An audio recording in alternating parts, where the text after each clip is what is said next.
ከሊቨርፑል የተለያየው ኢብራሂማ ኮናቴም ሪያል ማድሪድን ለመቀላቀል በቃል ደረጃ መስማማቱ እየተሰማ ይገኛል። ፈረንሳዊ ተከላካይ ኮናቴ ከሊቨርፑል ጋር ያለው ውል ማብቃቱን ተከትሎ እንግዲህ ክለቡን መልቀቁ አይዘነጋም። አሁን ላይ ተጫዋቹ ሪያል ማድሪድ ቤት የ4 ዓመት ኮንትራት ለመፈረም በቃል ደረጃ ከስምምነት መድረሱ እየተነገረ ይገኛል።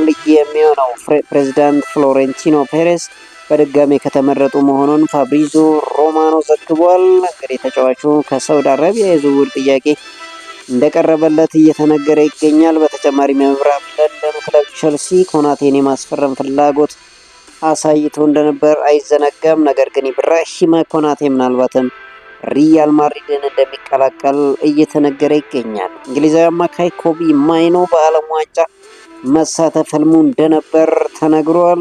እዚህ መሆን ስሜቱ የማይታመን ነው።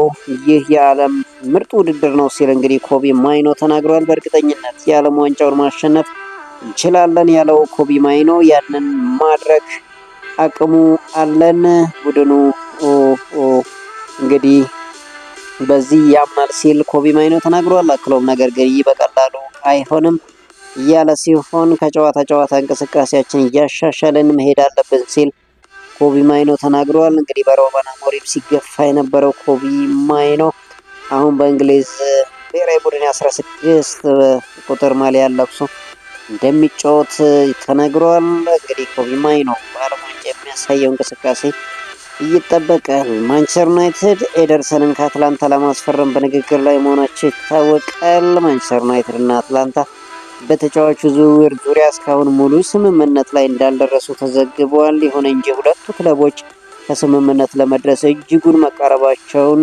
ለጉዳዩ ቅርብ የሆኑ ምንጮች ዘግበዋል።